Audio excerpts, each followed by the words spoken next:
اعوذ باللہ من الشیطان الرجیم بسم اللہ الرحمن الرحیم اللہ اکبر کبیرا والحمد للہ کثیرا وسبحان اللہ بکرۃ واصیلا اللہم صلی وسلم علی نبینا محمد رب اشرح لی صدری ویسر لی امری واحلل عقدۃ من لسانی یفقہوا قولی رب یسر ولا تعسر وتمم بالخیر وما توفیقی الا باللہ آمین یا رب العالمین۔ الحمدللہ، اللہ کی رحمت سے آج ہم سورہ انعام کی آیت نمبر 27 سے اپنے سبق کا آغاز کریں گے۔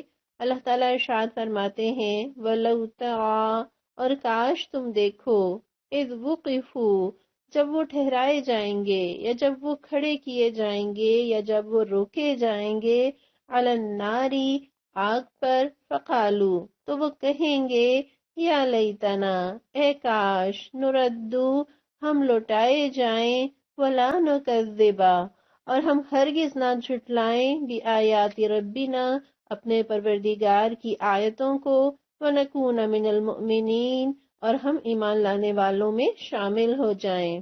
ہم جانتے ہیں کہ سورہ انعام مکہ کے بالکل آخری دور کی صورتوں میں سے ہے۔ گویا لوگوں کو اسلام کی دعوت دیتے دیتے رسول اللہ صلی اللہ علیہ وسلم کو 12 سے 13 برس بیت چکے، لیکن لوگ مان کر نہیں دے رہے۔ تو اللہ تعالیٰ یہاں آخرت کا تذکرہ کرتے ہیں، جہنم کی آگ کا تذکرہ کرتے ہیں، یعنی وہ لوگ کہ جو مان نہیں رہے، انہیں ان کے نہ ماننے کا برا انجام دکھایا جا رہا ہے، تاکہ اس برے انجام کو دیکھ کر شاید وہ راہ راست پر آ جائیں۔ یعنی وہ لوگ جو بات سمجھنے کو تیار نہیں، بات ماننے کو تیار نہیں، ہو سکتا ہے انہیں یہ برا انجام نظر آ جائے اور اس کا خوف انہیں سوچنے پر مجبور کر دے۔ اور یہ انداز بالکل ایسا ہی ہے جیسے ہم ان بچوں سے کہتے ہیں جو کہ اپنی پڑھائی پر بالکل توجہ نہیں دیتے کہ اگر پڑھو گے نہیں تو فیل ہو جاؤ گے، مار پڑے گی، تمہیں اسی کلاس میں دوبارہ رہنا پڑے گا، تمہارے باقی سارے دوست آگے نکل جائیں گے، تم پیچھے رہ جاؤ گے، اور اگر تم پڑھائی پر توجہ نہیں دو گے تو تم بڑے آدمی نہیں بن سکو گے، تمہیں کئی چھوٹی موٹی نوکری کرنی پڑے گی اور تم اپنے بال بچوں کی ضرورتیں بھی پوری نہیں کر سکو گے۔ گویا ہم یہ برا انجام انہیں دکھاتے ہیں تاکہ اس برے انجام کے خوف سے وہ اپنے طرز عمل کو ابھی سے بدل لیں اور اپنی پڑھائی پر توجہ دے دیں۔ تو وہی انداز ہے کہ دوزخ کا منظر دکھایا جا رہا ہے تاکہ اس منظر کا آج تصور کر لیں اور ایمان لانے والوں میں شامل ہو جائیں۔ اور یہ بات تو وہ لوگ جانتے تھے کہ رسول اللہ صلی اللہ علیہ وسلم نے کبھی جھوٹ نہیں بولا، بے شک وہ قرآن کو اللہ کی کتاب نہ مانتے ہوں، لیکن وہ یہ جانتے تھے کہ رسول اللہ صلی اللہ علیہ وسلم کی زبان سے جو بات نکلتی ہے وہ سچی ہوتی ہے۔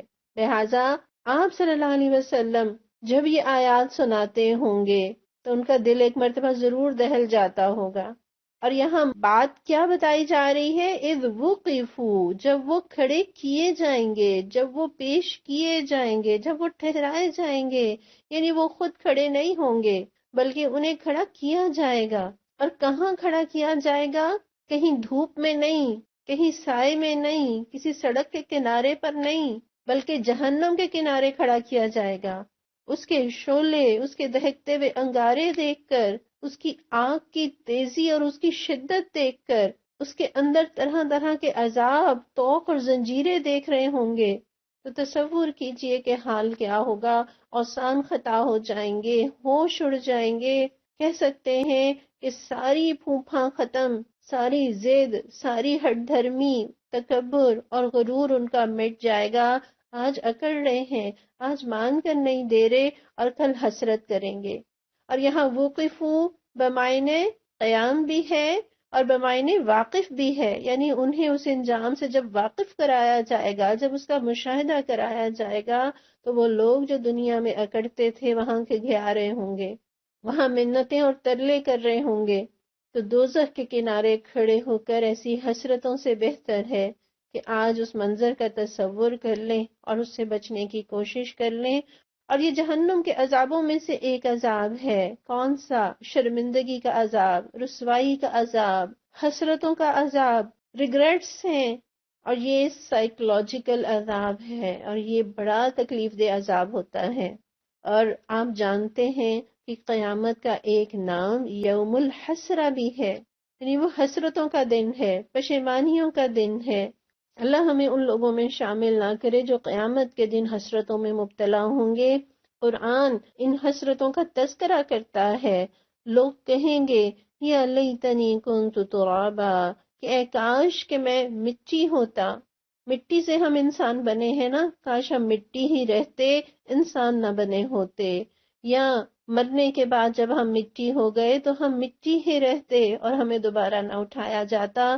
سورہ فجر میں اللہ تعالیٰ نے ایک حسرت کا تذکرہ کیا ہے کہ لوگ کہیں گے یا لیتنی قدمت لحیاتی، اے کاش میں نے اپنی زندگی کے لیے کچھ آگے بھیجا ہوتا، کچھ تیاری کی ہوتی۔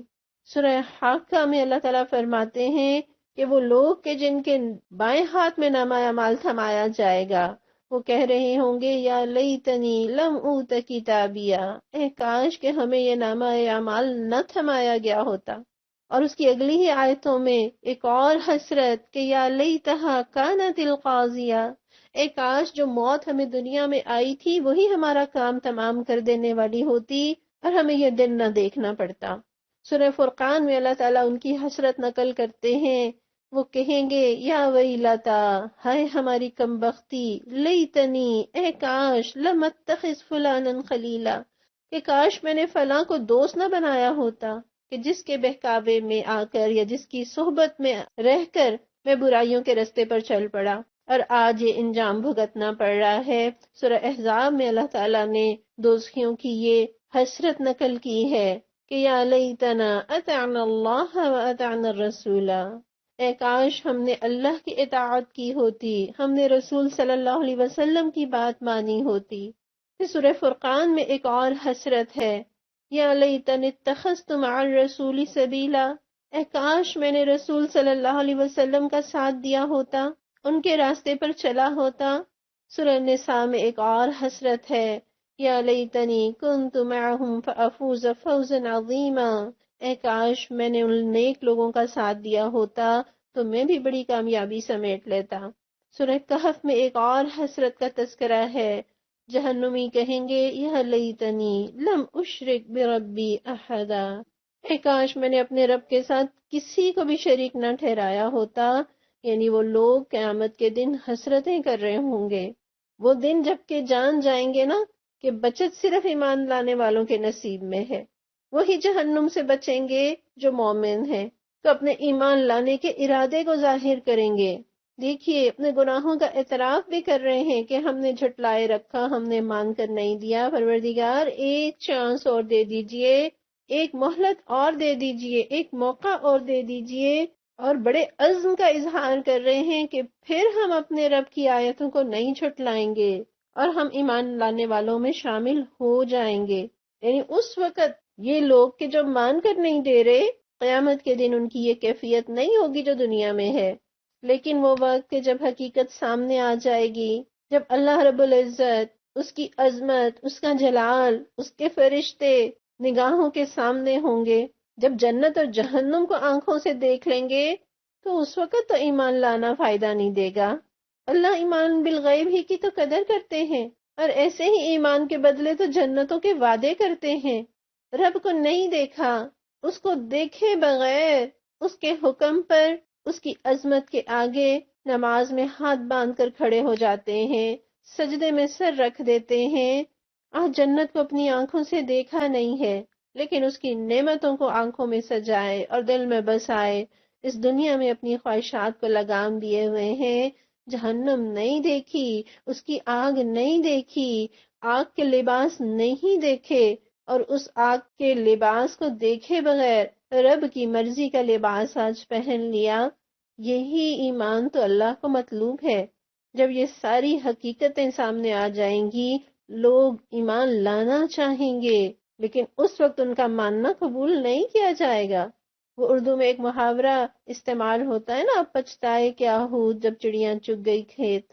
جب ماننے کا وقت تھا، جب عمل کی مہلت تھی، اس وقت اللہ تعالیٰ نے طرح طرح کے دلائل دے کر سمجھانے کی کوشش کی، رسول بھیجے، کتابیں بھیجی، کبھی سختی سے آزمایا، کبھی نعمتیں دے کر آزمایا، کائنات بھر میں نشانیاں رب نے پھیلا دیں لیکن مان کر نہیں دیا.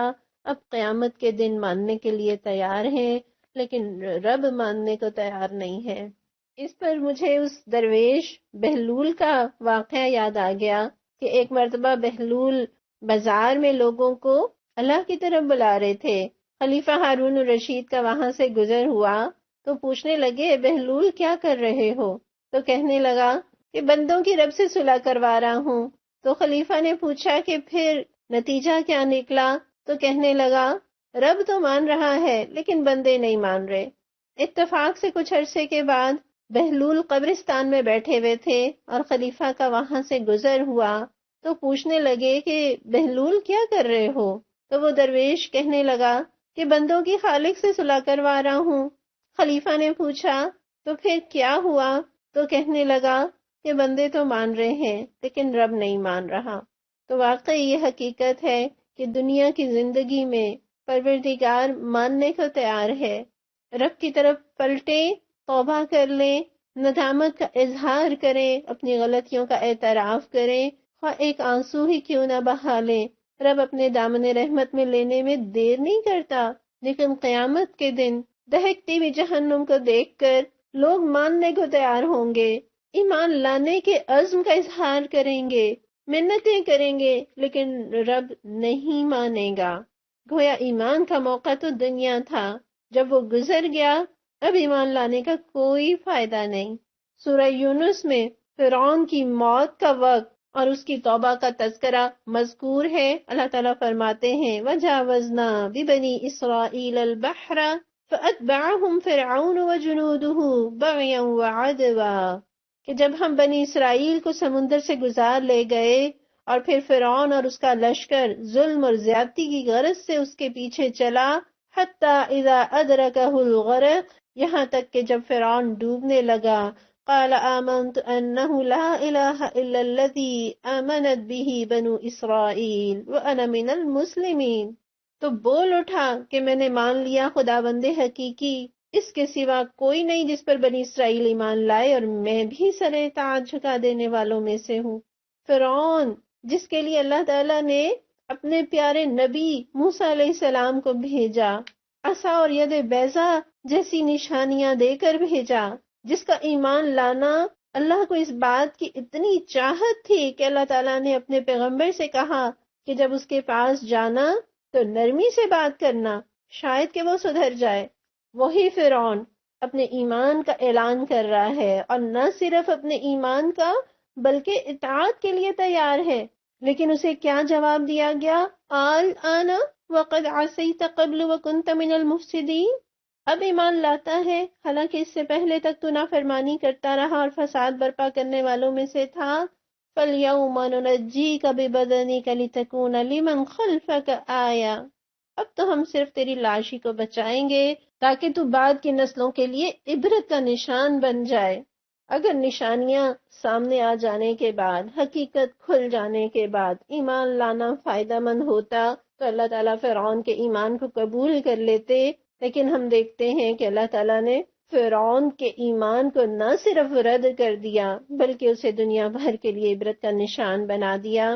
اللہ کا شکر ادا کیجئے، اللہ تعالیٰ نے اس دنیا کی زندگی میں ایمان کی دولت سے جو نوازا ہے یہ بڑی قیمتی ہے. اللہ ہمیں اس دولت کی قدر کرنے والا بنا دے، اللہ ہمیں اس ایمان پر استقامت دے دے، اللہ ہمیں اس ایمان کے مطابق عمل کرنے کی توفیق بھی دے دے، اور پروردگار مرتے دم تک اس ایمان پر قائم رکھنا. تو پتہ کیا چلا؟ جو کرنا ہے آج کرنا ہے، اس دنیا کی زندگی میں کرنا ہے. مسلم کی روایت میں آتا ہے، حضرت ابو ہریرہ رضی اللہ عنہ بیان کرتے ہیں کہ رسول اللہ صلی اللہ علیہ وسلم نے فرمایا قیامت قائم نہیں ہوگی جب تک کہ سورج مغرب سے طلوع نہ ہو، اور جب سورج مغرب سے طلوع ہوگا تو سارے لوگ ایمان لے آئیں گے، لیکن اس روز ایمان لانا کسی ایسے شخص کے لیے نفع بخش نہیں ہوگا جو پہلے ایمان نہیں لایا تھا یا جس نے ایمان کے ساتھ اچھا عمل نہیں کیا. یعنی قیامت کے آتے ہی بڑے بڑے ہیکڑ، بڑے بڑے مجرم جو دنیا میں اکڑتے پھرتے تھے، ماننے کے لیے تیار نہیں تھے، سب مان جائیں گے. لیکن اس دن ایمان لانا اور مان جانا اسی شخص کو فائدہ دے گا جس نے دنیا کی زندگی میں بھی رب کو مانا. اور اپنے اس ایمان کے مطابق عمل کی کوشش کرتا رہا۔ وَلَوْ تَرَىٰ إِذْ وُقِفُوا عَلَى النَّارِ، تصور کیجئے اس وقت کا جب وہ لوگ آگ پر پیش کیے جائیں گے، قیامت ہوگی، اس دن جزا اور سزا ہوگی۔ ماننے والوں کو اللہ تعالیٰ جنتوں سے نوازیں گے، دنیا میں اللہ کا انکار کرنے والوں کے حصے میں جہنم آئے گی۔ یہ خبر مجھے اور آپ کو کس نے دی؟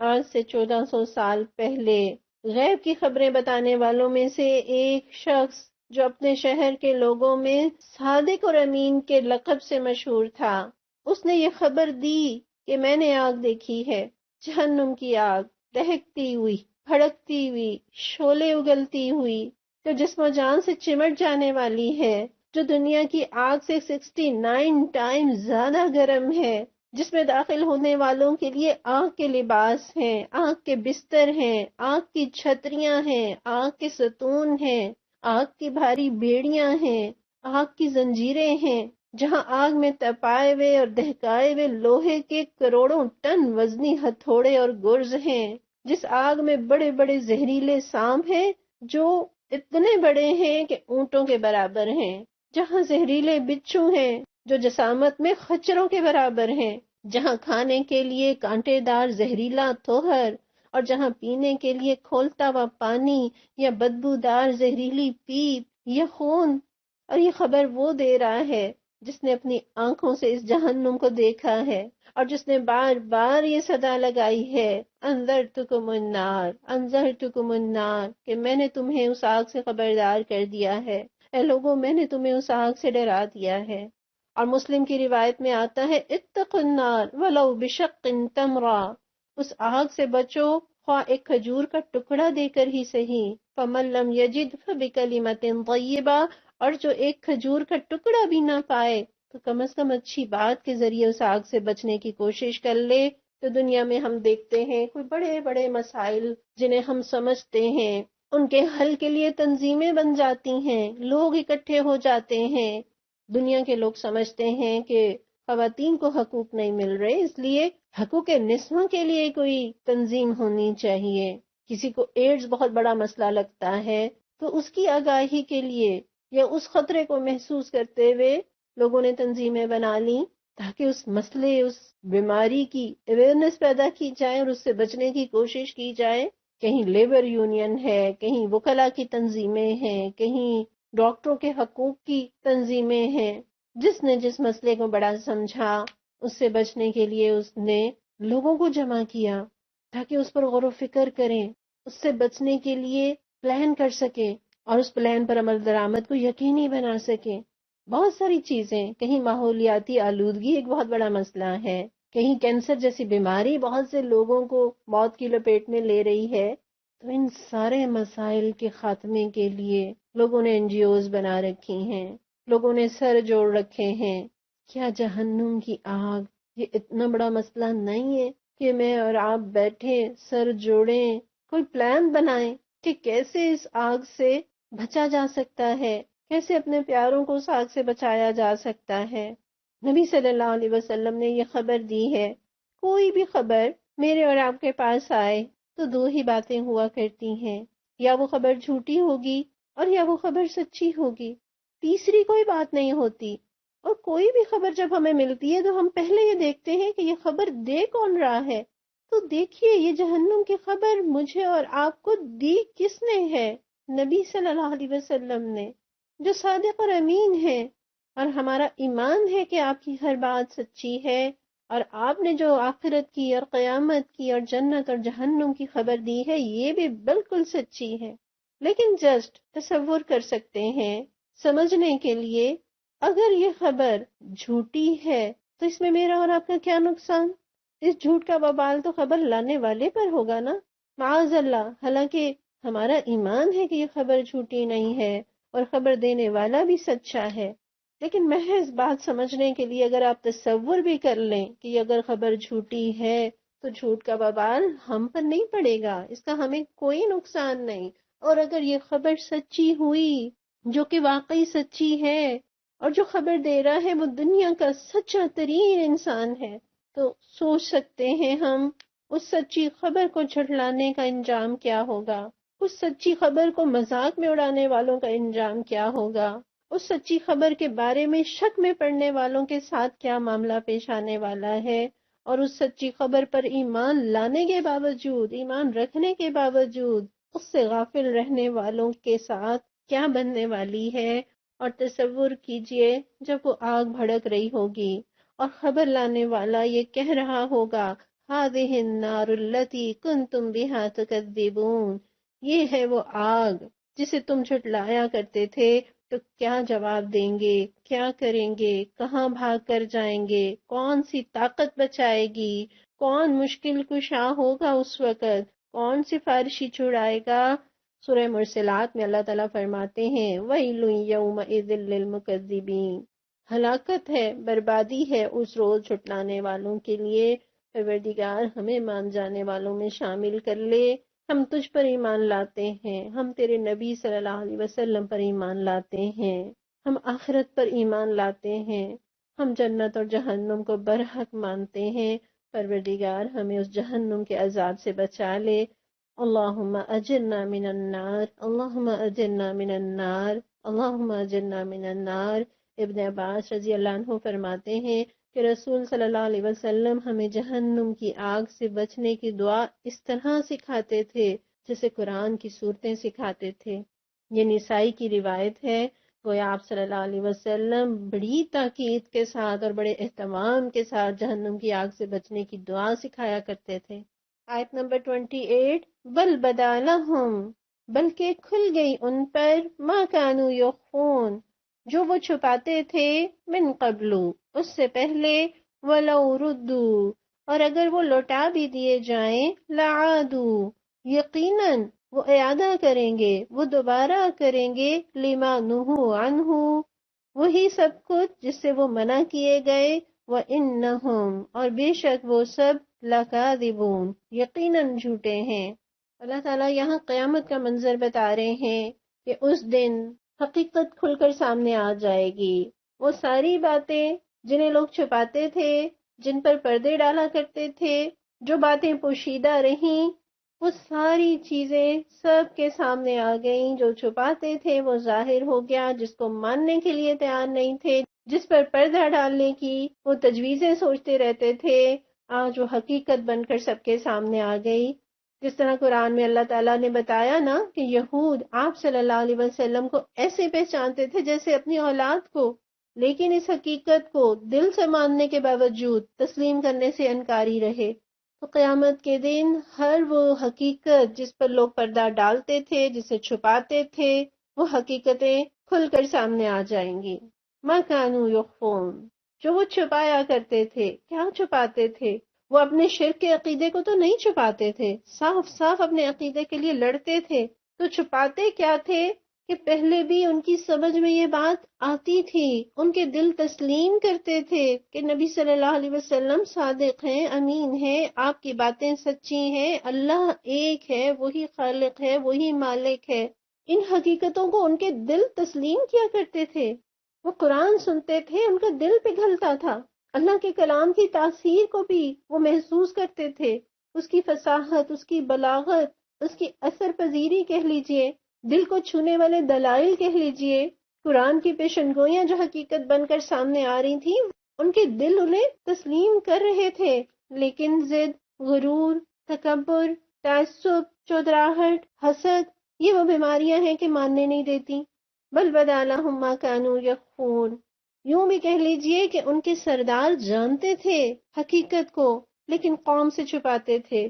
قیامت کے دن قوم پر کھل جائے گا کہ ہمارے سردار، ہمارے بڑے ہمیں دھوکہ دیتے رہے۔ اور لوگ کیا چھپاتے ہیں دنیا کی زندگی میں؟ گناہ چھپاتے ہیں، نفاق چھپاتے ہیں، کھوٹ چھپاتے ہیں، شرک چھپاتے ہیں، دل اقرار کرتے ہیں، زبان انکار کرتی ہے۔ گویا پتہ چلتا ہے کہ صرف دل کا اقرار کافی نہیں، زبان سے، عمل سے تصدیق بھی ضروری ہے۔ سورہ نمل میں اللہ تعالیٰ فرماتے ہیں وَجَحَدُوا بِهَا وَاسْتَيْقَنَتْهَا أَنفُسُهُمْ ظُلْمًا وَعُلُوًّا فَانظُرْ كَيْفَ كَانَ عَاقِبَةُ الْمُفْسِدِينَ، انہوں نے سراسر ظلم اور غرور کی راہ سے ان نشانیوں کا انکار کیا، حالانکہ دل ان کے قائل ہو چکے تھے۔ اب دیکھ لو کہ ان مفسدوں کا انجام کیسا ہوا۔ یعنی قرآن میں اللہ تعالیٰ بتا رہے ہیں ان کی دل کی کیفیت کو، کہ ان کے دل قائل ہو چکے تھے، وہ دل سے تسلیم کر چکے تھے، مان چکے تھے، لیکن زبانیں اقرار کرنے کے لیے تیار نہیں تھیں۔ حتیٰ کہ ابو جہل نے بھی ایک موقع پر یہ اقرار کیا تھا کہ نبی صلی اللہ علیہ وسلم سچے نبی ہیں، لیکن ہم مان نہیں سکتے۔ کیوں؟ مان لیا تو چودراہٹ چلی جائے گی۔ بل بدا لہم ما کانوا یخفون من قبل، یعنی ان کی ساری عمر یہ کوشش رہی، کوئی حق بات نہ سنے، وہ روکتے رہے، وہ ظلم کرتے رہے، زیادتیاں کرتے رہے، پروپیگنڈا کرتے رہے، چالیں چلتے رہے، کہیں کوئی متاثر نہ ہو جائے، کہیں کوئی اسلام کی دعوت کے قریب نہ ہو جائے۔ جو وہ حق کو چھپانے کی کوششیں کرتے رہے، وہ حق قیامت کے دن سب کے سامنے آ جائے گا۔ اور پچھلی آیت میں جو انہوں نے عزم کا اظہار کیا، اور جو رب سے وہ منتیں کر رہے ہیں کہ پروردگار ایک چانس دے دیجئے، ہمیں دنیا میں واپس لوٹا دیجئے، ہم تیری آیتوں کو نہیں جھٹلائیں گے، ہم ایمان لانے والوں میں شامل ہو کر رہیں گے۔ یہی مضمون سورہ سجدہ کی آیت نمبر 12 میں بھی آتا ہے۔ اللہ تعالیٰ فرماتے ہیں وَلَوْ تَرَىٰ إِذِ الْمُجْرِمُونَ نَاكِسُو رُءُوسِهِمْ عِنْدَ رَبِّهِمْ، کاش تم دیکھو وہ وقت جب یہ مجرم سر جھکائے اپنے رب کے حضور کھڑے ہوں گے، ربنا ابصرنا وسمعنا فرجعنا نعمل صالحا انا موقنون، اس وقت کہہ رہے ہوں گے کہ اے ہمارے رب، ہم نے خوب دیکھ لیا اور سن لیا، پروردگار ہمیں واپس بھیج دے تاکہ ہم نیک عمل کریں، ہمیں اب یقین آ گیا ہے۔ سورہ مومنون کی آیت 107 میں آتا ہے ربنا اخرجنا منہا فإن عدنا فإنا ظالمون، اے ہمارے پروردگار ہمیں اب یہاں سے نکال دے، پھر اگر ہم ایسا قصور کریں تو ہم واقعی ظالم ہوں گے۔ یہ سارے دعوے، یہ ساری منتیں جو قیامت کے دن جہنمی کر رہے ہوں گے اور جو ایمان لانے کے ارادے ظاہر کر رہے ہوں گے، یہاں اس آیت میں اللہ تعالیٰ نے فرمایا وَلَوْ رُدُّوا لَعَادُوا لِمَا نُهُوا عَنْهُ، اگر انہیں دوبارہ لوٹا بھی دیا جائے تو وہ وہی کام کریں گے جس سے انہیں منع کیا جاتا رہا ہے۔ تو یہاں حیرت ہوتی ہے کہ اتنا بڑا عذاب دیکھنے کے بعد، بھڑکتی ہوئی دوزخ کو اپنی آنکھوں سے دیکھ لینے کے بعد، اللہ رب العزت اس کا جلال، اس کی عظمت، اس کی ہیبت اپنی آنکھوں سے دیکھ لینے کے بعد بھی ایک انسان اسے اگر موقع ملے تو پھر بھی وہی کام کرے جو عذاب کا باعث ہو، یہ کیسے ممکن ہے؟ کیوں وہ دوبارہ وہی کام کریں گے؟ پہلے تو ایمان بالغیب تھا، اب تو وہ اپنی آنکھوں سے دیکھ چکے، اب اگر انہیں چانس دیا جائے تو وہ کیوں نہیں سدھریں گے؟ تو وجوہات پر غور کر لیجئے۔ ایک تو یہ کہ اللہ کا علم بڑا وسیع ہے، وہ رب علیم بھی ہے، خبیر بھی ہے، وہ علیم بذات الصدور بھی ہے، اس کا علم ماضی، حال، مستقبل سب کو حاوی ہے، وہ نیتوں سے بھی واقف ہے، وہ کسی کے اخلاص اور کسی کے کھوٹ سے بھی واقف ہے، لہٰذا وہ جو خبر دے رہا ہے نا وہ بالکل سچی ہے۔ دوسری بات، ہم پیچھے یہ پڑھ چکے نا کہ وہ لوگ جھوٹے ہیں اور انہیں جھوٹ کی لت پڑ چکی ہے، جھوٹ کے عادی ہو چکے ہیں، دنیا میں عمر بھر وہ ایک جھوٹی بات کے پشتیبان بنے رہے، ایک جھوٹی بات کو لے کر اس کے لیے لڑتے رہے اور اس کے اوپر اپنی جان، مال، خون پسینہ بہاتے رہے۔ وہ جھوٹ کے اس قدر دل دادا ہیں اور جھوٹ کی اس قدر انہیں عادت ہو چکی کہ قیامت کے دن بھی جب اللہ تعالیٰ انہیں موقع دے گا، انہیں آزادی دے گا کہ وہ اپنے مقدمے میں اپنا بیان آزادانہ جاری کریں، تو اس وقت بھی وہ جھوٹ ہی سے کام لیں گے کہ پروردگار ہم نے تو کبھی شرک کیا ہی نہیں۔ تو وہ لوگ کہ جو اتنے جھوٹے ہیں، وہ یہاں بھی اپنے اس بیان میں جھوٹ سے کام لے رہے ہیں۔ وَإِنَّهُمْ لَكَاذِبُونَ، یہ بات وہ اس لیے نہیں کہہ رہے کہ انہیں اب حق سمجھ آ گیا، اب وہ بڑے نیک اور پارسا بن جائیں گے، یہاں بھی وہ عذاب سے بچنے کے لیے، جہنم سے بچنے کے لیے جھوٹ ہی سے کام لے رہے ہیں۔ اور دوسری وجہ یہ ہے کہ ان کا تو عقیدہ ہمیشہ سے ہی یہی تھا کہ جو کچھ سامنے ہے وہی سب کچھ ہے، اور جو غائب ہے اس کی کوئی حقیقت نہیں، اس کی پرواہ نہ کرو، وہ آئے گی تو دیکھی جائے گی۔ اسی دنیا میں اسی عقیدے پر وہ جیتے رہے۔ اب ان کے سامنے جہنم ہے، لہٰذا ان کا عقیدہ بدل گیا۔ جب ان کے سامنے پھر دنیا ہوگی تو ان کا وہی عقیدہ برقرار رہے گا کہ جو کچھ سامنے ہے اسی سے فائدہ اٹھاؤ، اور جو دکھائی نہیں دے رہی حقیقت اس کے لیے فکر مند ہونے کی ضرورت ہی نہیں. لہٰذا ان کا یہ کہنا عزم یا اخلاص کی بنا پر نہیں ہے، یہ ان کے عقیدے کی بنا پر ہے. پھر دوسرا آپ یہ دیکھیے کہ ہم بھی تو قرآن پڑھتے ہیں، ہم تو اللہ پر ایمان رکھتے ہیں. ہمارا ایمان ہے کہ پروردگار کی ساری باتیں سچی ہیں. ہم جانتے ہیں جہنم برحق ہے، ہم جانتے ہیں جنت برحق ہے، ہم جانتے ہیں جھوٹ بولنے والا، غیبت کرنے والا، سود کھانے والا، زیادتی کرنے والا قیامت کے دن سزا پائے گا. یہ ایمان رکھنے کے باوجود، یہ عقیدہ رکھنے کے باوجود جہنم اور اس کی آگ اور اس کی شدت کو آنکھوں سے نہیں دیکھا لیکن دل سے تسلیم کرتے ہیں. اس کے باوجود طرز عمل میں تبدیلی نہیں آتی، گناہوں سے نہیں بچتے، کام وہی سب کر رہے ہیں جو جہنم میں جانے والے ہیں. تو یہ کیسی حقیقت ہے، یہ کیسا ایمان ہے؟ ہمیں ان کافروں پر، ان مشرکوں پر کیوں حیرت ہو رہی ہے جو جہنم کو دیکھ کر پلٹنے کے وعدے کر رہے ہیں، اور اللہ تعالیٰ بتا رہے ہیں کہ وہ دنیا میں پلٹا بھی دیے جائیں تو رب کی طرف نہیں پلٹیں گے، ایمان نہیں لائیں گے، وہی حرکتیں کریں گے، وہی کرتوت ہوں گے جو پہلے کرتے رہے. تو اپنے کرتوتوں پر بھی ذرا نگاہ اٹھا لیں کہ رب کی باتوں پر ایمان رکھنے کے باوجود، دوزخ اور جنت کو مان لینے کے باوجود ہماری زندگیاں کیوں نہیں بدلتی. کچھ تو ہمیں اپنے اوپر بھی حیرت ہونی چاہیے. کتنے ہی جنازے ہیں جو ہماری نگاہوں کے سامنے اٹھتے ہیں. بڑے بڑے مالداروں کو یہ مال اور جائیدادیں چھوڑ کر خالی ہاتھ قبر میں جاتے دیکھا ہے. کیوں ہماری زندگیوں میں تبدیلی نہیں آتی؟ کیوں اس موت کے لیے میں اور آپ تیاری نہیں کرتے؟ اور کتنی ہی بار ایسا ہوا ہوگا کہ کوئی حادثہ ہوا ہوگا جس میں ہم بال بال موت سے بچے ہوں گے. کتنی بار یہ جملہ ہم نے بولا ہوگا کہ پروردگار نے بچا لیا، ورنہ تو ہم بچنے والے نہ تھے. کتنوں کے ساتھ یہ واقعہ بھی ہوا ہوگا کہ کوئی ایسی بیماری آئی جو جان لیوا تھی، جس سے بچنے کی امید نہیں تھی، آئی سی یو میں رہے، وینٹیلیٹر پر رہے، پھر اللہ نے نئی زندگی دے دی. کتنی ہی ایسی مصیبتیں آئیں، کتنے ایسے غم آئے کہ ہم نے اپنے پروردگار سے وعدے کیے، اللہ یہ بلا ہم سے ٹال دے، یہ مصیبت ہم سے دور کر دے، ہم تیرے اطاعت گزار بن جائیں گے، ہم نیک بن جائیں گے، ہم فرما بردار بن جائیں گے، پھر ہم غلط کام نہیں کریں گے. جنازوں کو اپنی آنکھوں سے اٹھتا دیکھنے کے باوجود، حادثوں سے، موت کے منہ سے واپس آنے کے باوجود، جان لیوا بیماریوں سے شفا پانے کے باوجود، مصیبتوں میں رب سے وعدے کرنے کے باوجود ہم کیوں نہ پلٹے؟ ہم میں تبدیلی کیوں نہ آئی؟ ہم کیوں بھول گئے کہ ہم نے اپنے رب سے کوئی وعدہ بھی کیا تھا؟ تو یہ تو انسان کی فطرت ہے. اللہ تعالیٰ کہہ رہے ہیں وَلَوْ رُدُّوا لَعَادُوا لِمَا نُهُوا عَنْهُ وَإِنَّهُمْ لَكَاذِبُونَ. اگر انہیں ایک چانس اور دے بھی دیا جائے تو جسے گناہوں کی عادت ہے، جسے شرک اور کفر میں ہی مزے دکھائی دیتے ہیں، وہ اس چانس کے ملنے پر بھی نہیں سدھریں گے. اور ہم تو سگریٹ کی ڈبی پر وہ تصویر بنی بھی دیکھتے ہیں کہ سگریٹ پینے والے کا یہ انجام ہو سکتا ہے. اس کے باوجود کتنے شوق سے ایسا لگا کہ لوگ سگریٹ پیتے ہیں، نشہ کرتے ہیں. انجام دیکھنے کے باوجود، جاننے کے باوجود پھر بھی اس غلط کام کو کیے جاتے ہیں. تو حیرت ہے، واقعی حیرت ہے اس انسان پر. ایمان لانا بھی اسی دنیا کی زندگی میں اور اصلاح بھی اسی دنیا کی زندگی میں ہونی ہے. مرنے کے بعد نہ ایمان فائدہ دے گا اور نہ ہی کسی کی اصلاح ہوگی. اور یہاں یہ بھی آپ غور کر لیجئے کہ ان کا قیامت کے دن جہنم کو دیکھنے کے بعد ایمان لانا کس بنا پر ہے؟ عذاب کے خوف سے.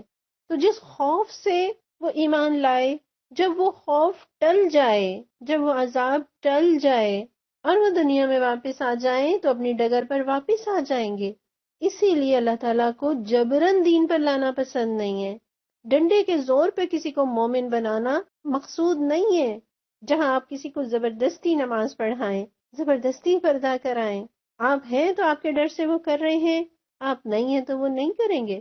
تو جبر کے ذریعے، ڈنڈے کے زور پر راہ راست پر لانا رب کو مطلوب نہیں ہے.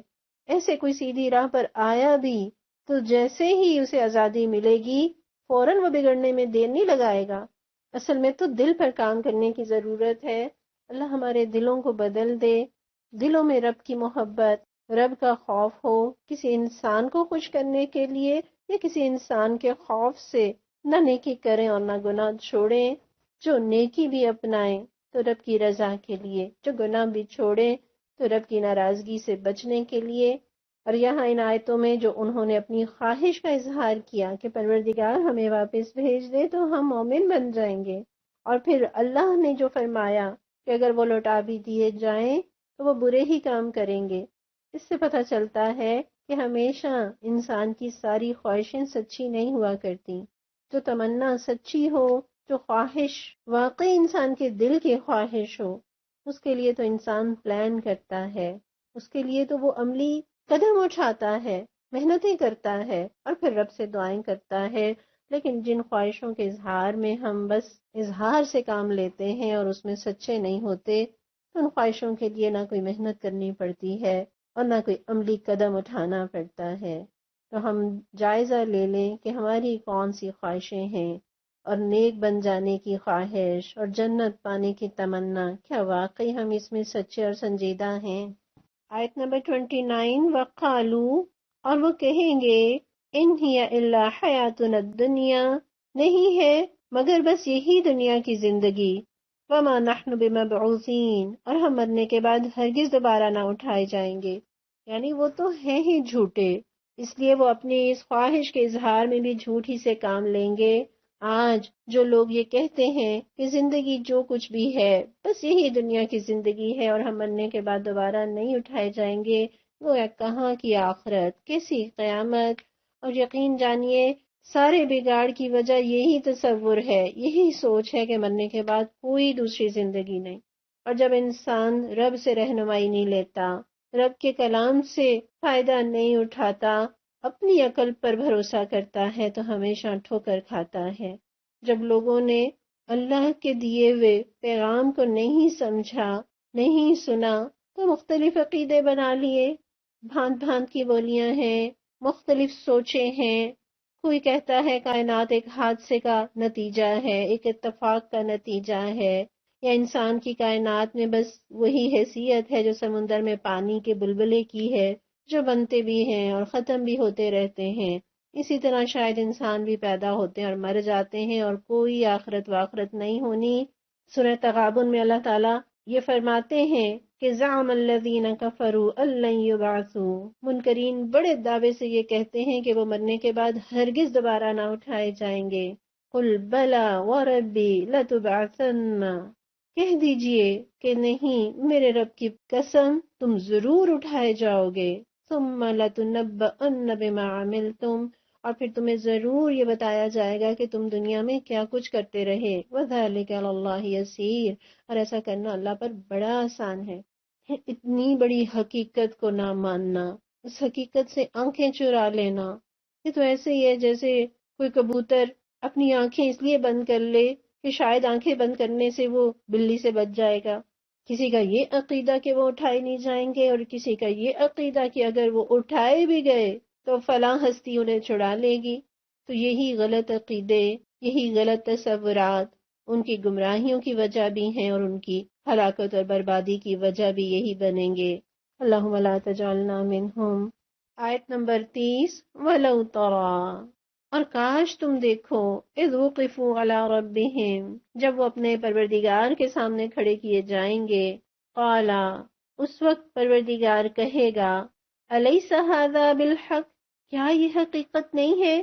قالو، اس وقت وہ لوگ کہیں گے، بلا، کیوں نہیں، وربنا، اور اے ہمارے پروردگار، یعنی وہ مان جائیں گے کہ یہی حقیقت ہے۔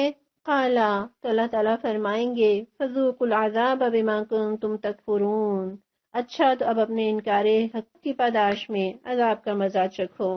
تصور کیجئے ساری زندگی رب کا انکار کرنے والے، رب کی نہ ماننے والے، رب کے احکامات کا مذاق اڑانے والے جب رب کے سامنے کھڑے ہوں گے تو کیفیت کیا ہوگی؟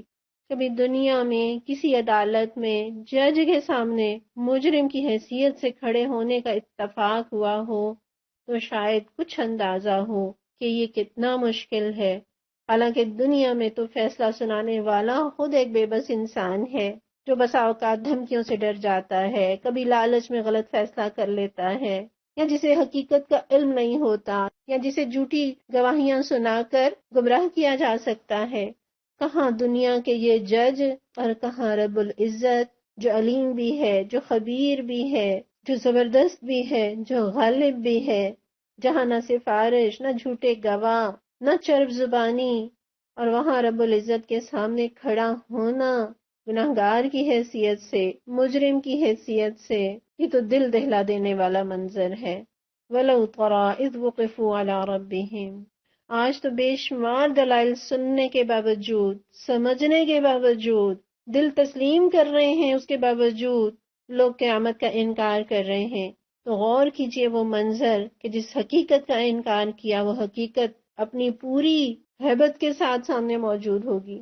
رب کے سامنے انسان کھڑے ہوں گے، اللہ پوچھ رہے ہیں بتاؤ قیامت کے برپا ہونے کی خبر جو میرے رسولوں نے تمہیں دی تھی سچی تھی کہ نہیں؟ اور اس وقت دنیا تسلیم کرے گی، اور وہ بھی کس انداز سے، بھلا وربنا، کیوں نہیں ہمارے پروردگار۔ اس وقت مان رہے ہیں، اس وقت تسلیم کر رہے ہیں، لیکن اس دن نہ ماننا فائدہ دے گا، نہ تسلیم کرنا کچھ مفید ہوگا۔ اس وقت ان کا کوئی عذر قبول نہیں کیا جائے گا، اور وہ جہنم میں پھینک دیے جائیں گے۔ اللہ اپنے ماننے والوں سے محبت کرتا ہے، لیکن رب کا انکار کرنے والے، رب کو نہ ماننے والے اس دن رب کی رحمت سے محروم ہوں گے۔ بہت بڑی حقیقت ہم نے آج پڑھی ہے کہ دنیا کا ایمان معتبر ہے، دنیا میں اللہ کا خوف معتبر ہے، دنیا کی توبہ معتبر ہے، دنیا کا اعتراف گناہ قابل قبول ہے۔ نہ قیامت کا ایمان معتبر ہے، نہ قیامت میں اللہ کا خوف معتبر ہوگا، نہ قیامت کے دن کی توبہ قبول ہوگی، اور نہ قیامت میں اپنی کوتاہیوں کا اعتراف قبول کیا جائے گا۔ حضرت عبداللہ بن عمر رضی اللہ عنہ بیان کرتے ہیں کہ رسول اللہ صلی اللہ علیہ وسلم نے فرمایا، بے شک اللہ اس وقت تک بندے کی توبہ قبول فرماتا رہتا ہے جب تک نزع کا عالم طاری نہ ہو۔ یہ ابن ماجہ کی روایت ہے۔ گویا موت کی حقیقت سامنے آنے سے پہلے انسان توبہ کر لے، اس دنیا کی زندگی میں رب کی طرف پلٹ آئے، اللہ اسے سینے سے لگاتے ہیں۔ جو چل کر آتا ہے اللہ دوڑ کر آتے ہیں۔ اللہ ہمیں دنیا کی زندگی میں توبہ کرنے والا بنا دے، پلٹنے والوں میں شامل کر لے۔ سلسلۃ الصحیحہ میں ہے کہ اللہ عز و جل فرماتے ہیں کہ میری عزت کی قسم، میں اپنے بندے پر دو خوف جمع نہیں کروں گا، اور نہ اس کے لیے دو امن جمع کروں گا۔ جب وہ دنیا میں مجھ سے بے خوف ہوگا تو قیامت کے دن اسے خوف میں مبتلا کروں گا، اور جب وہ دنیا میں مجھ سے ڈرے گا تو قیامت کے دن اسے امن دوں گا۔ مومنوں کے بارے میں تو ہم قرآن میں بار بار یہ پڑھتے ہیں، وَلَا خَوْفٌ عَلَيْهِمْ وَلَا هُمْ يَحْزَنُونَ، کہ اس دن نہ انہیں کوئی خوف ہوگا اور نہ ہی وہ کسی غم کا شکار ہوں گے۔ لیکن مشرک، کافر، فاسق، منافق، گنہگار قیامت کے دن رو رہے ہیں۔ دنیا میں رو لیتے، شاید ایک آنسو بھی نہ بہاتے، رونے والی شکل ہی بنا لیتے، اللہ وہ رونی صورت ہی قبول کر لیتے۔ لیکن قیامت کے دن اہل جہنم روئیں گے، کتنا روئیں گے۔ حدیث میں آتا ہے کہ اہل جہنم اتنا روئیں گے کہ اگر ان کے آنسوؤں میں کشتیاں چلائی جائیں تو وہ بھی چل پڑیں، اور پھر وہ پانی کی جگہ خون کے آنسو روئیں گے۔ قیامت کے دن اتنا رونا، لیکن کوئی فائدہ نہیں۔ لیکن دنیا میں واقعتاً رونی صورت ہی بنا لینا اس برے انجام سے بچا لے گا۔ اور نبی صلی اللہ علیہ وسلم نے تو فرمایا ہے کہ اللہ کو دو قطروں اور دو نشانیوں سے زیادہ کوئی چیز محبوب نہیں۔ اور وہ دو قطرے کون سے ہیں؟ ایک آنسو کا وہ قطرہ جو اللہ کے خوف کی وجہ سے نکلا، اور دوسرا خون کا وہ قطرہ جو اللہ کے راستے میں بہا۔ اور دو نشانیوں میں سے ایک نشانی وہ جو اللہ کے راستے میں لگے، اور دوسری نشانی وہ جو اللہ کے فرائض میں سے کسی فریضے کی ادائیگی کی حالت میں لگے۔ اللہ کو وہ قطرہ بڑا پیارا ہے، وہ آنسو کا قطرہ جو اس کے خوف سے اس دنیا میں کوئی بہائے۔ وَلِمَنْ خَافَ مَقَامَ رَبِّهِ جَنَّتَانِ، جو اس دنیا کی زندگی میں رب کے آگے کھڑے ہونے کا خوف کرتا رہا، اس کے لیے تو ایک نہیں دو دو جنتوں کے وعدے ہیں۔ وَلَوْ تَرَىٰ إِذْ وُقِفُوا عَلَىٰ رَبِّهِمْ، تصور کیجئے اس دن کا جب لوگ اپنے پروردگار کے سامنے کھڑے کیے جائیں گے۔ حضرت عبداللہ بن عمر رضی اللہ عنہ سورہ مطففین کی تلاوت فرما رہے تھے۔ جب اس آیت پر پہنچے کہ یوم یقوم الناس لرب العالمین، کہ لوگ رب العالمین کے سامنے کھڑے ہوں گے، تو اتنا روئے کہ اپنے آپ پر قابو نہ پا سکے اور گر پڑے۔ اللہ ہم پناہ مانگتے ہیں ایسے دل سے جس میں تیرا خوف نہ ہو۔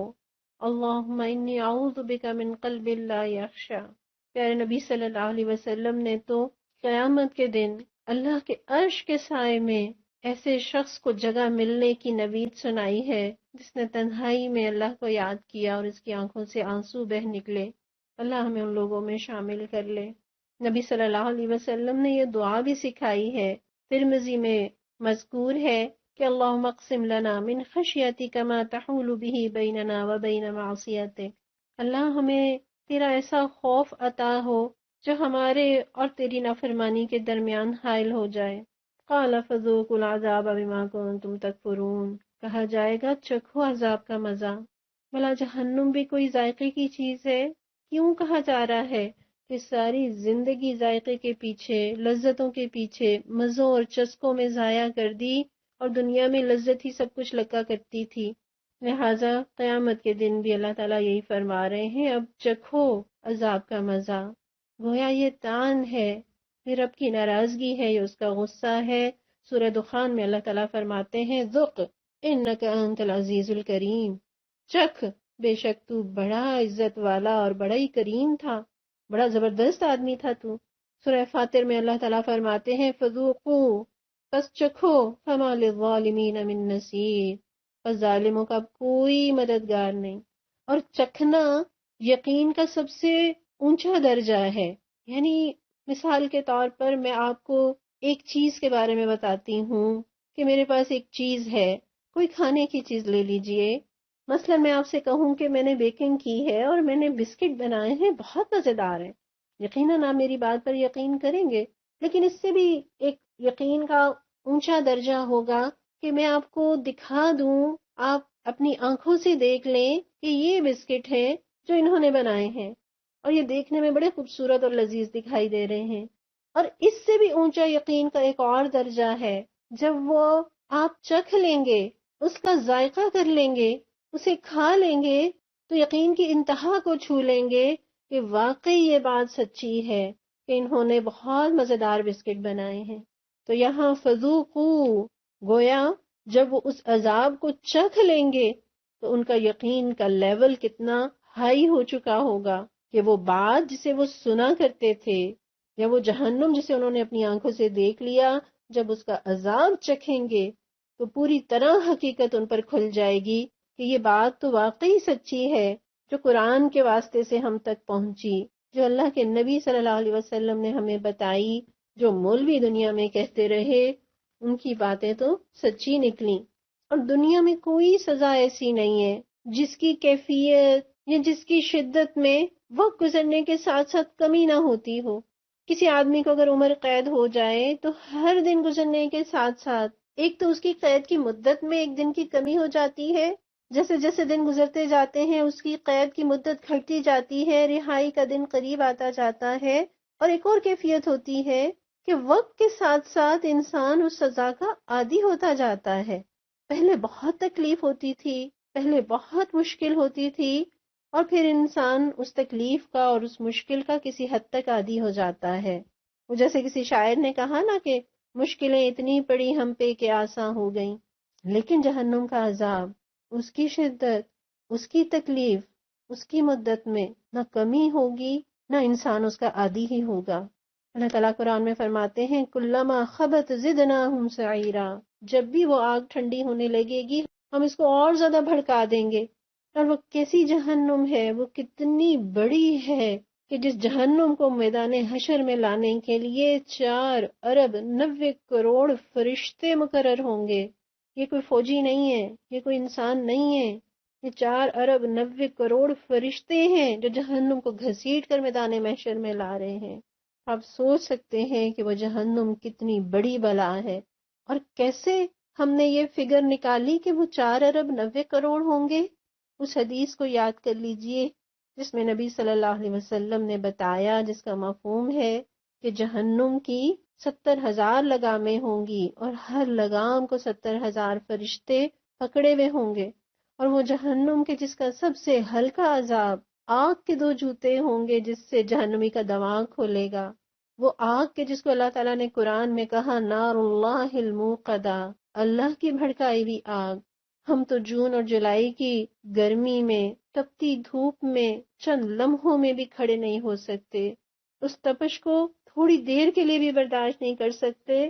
وہ گرمی جو جہنم کا صرف ایک سانس ہے، جو جہنم کے سانس کی گرمی برداشت نہیں کر سکتا، وہ اس کی آگ کیسے برداشت کرے گا؟ وہ جہنم جس کے لیے انبیاء بھی دعا کر رہے ہوں گے، ربی سلم، پروردگار ہمیں اس سے سلامتی عطا فرما، پروردگار ہمیں اس سے سلامتی عطا فرما۔ وہ آگ جس کے بارے میں اللہ تعالیٰ قرآن میں کہتے ہیں نارن تلظا، وہ آگ کے جو کھال چاڑ جائے گی، لا تبقی ولا تذر، جو نہ مارے اور نہ جینے کے قابل ہی چھوڑے، لا یموت فیہا ولا یحیا، جہاں نہ کسی کو موت ہی آئے گی اور نہ ہی وہ جی سکے گا۔ وہ آگ جس پر اللہ تعالیٰ نے فرمایا علیہا ملائکۃ غلاظ شداد، جس کے اوپر بے رحم اور سخت گیر فرشتے مقرر ہیں جو ترس نہیں کھاتے۔ ان فرشتوں کے بارے میں قرآن میں آتا ہے کہ جہنمی انہیں پکاریں گے کہ اے فرشتوں، اپنے پروردگار سے کہو کہ ہمارا کام ہی تمام کر دے، لیکن وہ ایک مدت کے بعد جواب دیں گے انکم ماکثون، تمہیں یہیں رہنا ہے۔ وہ جہنم کی آگ کہ جب وہ کھال جلا دے گی تو نئی کھال پیدا کر دی جائے گی۔ دنیا کی زندگی میں تو جتنی بڑی بیماری ہو، جتنا بڑا غم ہو، جتنی بڑی مصیبت کیوں نہ ہو، ایک دن موت آ کر ان ساری مصیبتوں اور غموں کا خاتمہ کر دیتی ہے، تکلیفوں کو مٹا دیتی ہے، لیکن وہاں کی تکلیفوں میں موت نہیں ہے۔ تو دنیا میں مگن ہو کر آخرت کو نہ بھولیں، دن دیکھے پروردگار پر، اس کی آخرت پر، اس کی جنت اور اس کی جہنم پر ایمان لے آئیں۔ قرآن بار بار کہتا ہے واتقوا النار، بچو اس آگ سے۔ قرآن کہتا ہے قوا انفسکم واہلیکم نارا، بچاؤ اپنے آپ کو اور اپنے گھر والوں کو اس آگ سے۔ وقودها الناس والحجارہ، وہ آگ کے جس کا ایندھن انسان اور پتھر ہوں گے۔ اللہ تعالیٰ قرآن میں کہتے ہیں ان ہؤلاء یحبون العاجلہ ویذرون وراءہم یوما ثقیلا، یہ لوگ جلدی مل جانے والی چیزوں سے محبت کرتے ہیں اور اس کے پیچھے جو بھاری دن آنے والا ہے اسے چھوڑ دیتے ہیں۔ اللہم لا تجعلنا منہم، یہ دین ہمیں دنیا میں جینا سکھاتا ہے۔ اگر میں اور آپ نعمتیں چاہتے ہیں، اپنی خواہشات کو پورا کرنا چاہتے ہیں، تو اس کے لیے شرط یہ ہے کہ دنیا میں خواہشات کے غلام نہ بنے۔ دنیا میں اگر انسان کی ساری خواہشیں پوری ہو بھی جائیں تو بالآخر یہ دنیا چھوڑ جانی ہے، وہاں خواہشیں پوری ہو جائیں، وہاں مل جائیں تو وہاں ابدی زندگی ہے، وہاں ہر نعمت ہمیشہ ہمیشہ کے لیے ہے۔ پروردگار ہمیں دنیا کی اتنی ہی محبت عطا فرما اور اتنا ہی وقت دنیا کے لیے صرف کرنے کی توفیق عطا فرما جتنا کہ ہم نے اس دنیا میں رہنا ہے۔ پروردگار ہمیں آخرت کی چاہت اتنی عطا فرما دے اور اس کے لیے اتنی محنت اور اتنی کوششیں کرنے والا بنا دے جتنا کہ ہم نے وہاں رہنا ہے۔ اللہ ہمیں دنیا کی زندگی میں ایمان لانے کی، پلٹنے کی، اپنی کوتاہیوں کو مان لینے کی، توبہ کرنے کی، اپنے گناہوں پر آنسو بہانے کی اور حق کے راستے میں پسینہ بہانے کی توفیق عطا فرما۔ اللہ ہمیں آخرت کی حسرتوں اور پشیمانیوں اور عذابوں سے اپنی امان میں رکھنا۔ اللہم انی اسألک الجنة الفردوس واعوذ بک من النار، اللہم انی اسألک الجنة الفردوس واعوذ بک من النار، اللہم انی اسألک الجنة الفردوس واعوذ بک من النار۔ پروردگار ہم آپ سے آپ کی جنت الفردوس کا سوال کرتے ہیں اور ہم آپ سے جہنم کے عذاب سے پناہ مانگتے ہیں، ہمیں پناہ عطا فرما۔ ربنا تقبل منا انك انت السميع العليم وتب علينا انك انت التواب الرحيم، وصلى الله تعالى على رسول خير خلقه محمد وعلى آله وصحبه اجمعين برحمتك يا ارحم الراحمين، آمين يا رب العالمين۔ السلام علیکم ورحمۃ اللہ وبرکاتہ۔